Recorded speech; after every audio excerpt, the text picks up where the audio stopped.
Welcome to the first episode of Item Debrief, a series in which I explain the funny chunk of text below the picture of an item to my viewers. Because I'm sure most of us don't even know what an item does. Well, okay, at least I don't know what they do, so I'm gonna do some research on that.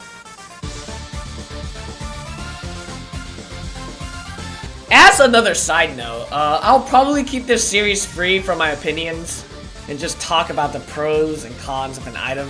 Because each champion can be accustomed to various different kinds of itemization, and I'm not here to judge that. The goal of the video is to explain what the item does, what are some good scenarios where it is used effectively, and what champions excel at using said item. Anyways, for the first episode of Item Debrief, I'm gonna talk about Doran's Blade and Doran's Shield because I'm also very confused about which one I should take when I'm playing a champion like Camille.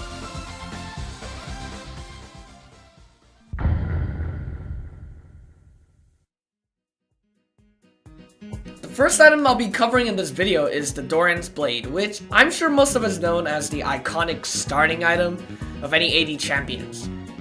When it was first released, the item gave 150 health, 6 attack damage, and 6 attack speed, making it more of a marksman item if anything. But ever since the next few patches, it was changed over and over. New effects are added and removed, and at one point in time, it provided extra gold per second, like a support item.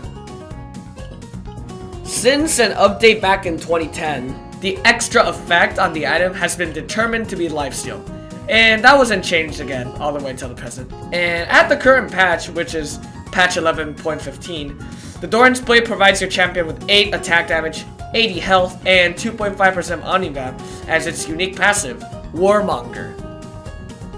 Oh yeah, I should probably mention that the 2.5% lifesteal provided by Warmonger is a unique passive, meaning that it cannot stack. You can't just go buy 6 Doran Blades and then suck the crap out of your enemies. I mean, I'm sure all League players considered doing that at one point in time.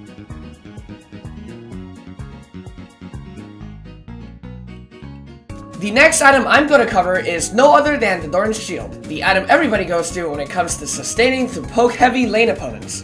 Added along with the Doran's Blade in the patch back in 29, the Doran's Shield provided its user with 150 health, 10 armor, and 10 health regeneration per 5 seconds at a price of 475 gold, making it an all-purpose tank regen item that pretty much anyone would want. At the current patch, which is 11.15, the Doran's Shield provides its buyer with 80 health, 6 health regen per 5 seconds, and 2 separate unique passives.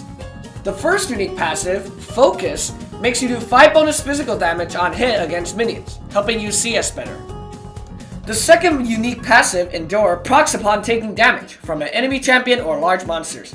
Once Endure procs, you will start slowly regenerating health based on your current health for 8 seconds, healing you back a portion of the damage you just took.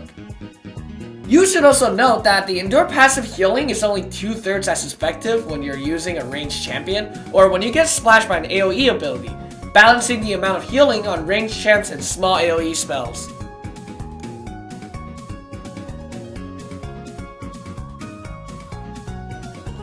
Usually, people gravitate towards using the shield whenever they run into a poke mage or ranged opponents, which isn't wrong. However, it is important to consider how well your champion plays into them too, not just what the enemies do to you. Because if you're using a champion with extreme kill pressure like Draven, Yone, Kai'Sa, or Darius, buying the Doran's Blade will help you sustain through all-in trades better than your opponents when you would have brought the Doran's Shield. Notice how almost all the champions I mentioned that utilize the Doran's Blade well are all champions with extremely high physical damage or mobility. These champions are also rewarded for going in for kill trades and being greedy in general because they're designed to outdamage the entire enemy team to win a fight. So when looking to choose between the Doran's Blade or Shield, consider how much kill pressure you have in relevance to your enemy's ability to do damage back. On the other hand, even when you are on a champion with extreme kill pressure, running into certain champions or archetypes should always bring up a red flag in your mind. Anti-carry and specialists are the two of the most annoying champion archetypes to lane against, even on a champion with massive kill pressure. This is also the reason why many people feel obligated to break their keyboard every time the enemy laner locks in Heimerdinger, Galio, or Malzahar. Fighting these champions can be extremely tricky, and therefore it would be easier to use the Doran's Shield to mitigate the impact of your mistakes, rather than empowering your own plays with the Doran's blade. All of what I said above probably only applies to AD champions that use auto attacks as one of their primary ways to do damage, so this rule of thumb only applies to them, so far. Alright, this should wrap up the first episode of Item Debrief in League of Legends. I'm sorry that it took some time for me to come up with videos like this because they tend to take a lot more researching and editing than my usual videos. I know many of you might also have your own opinions, so make sure you comment down below for me to refer to in future videos. And also, don't forget to like and subscribe.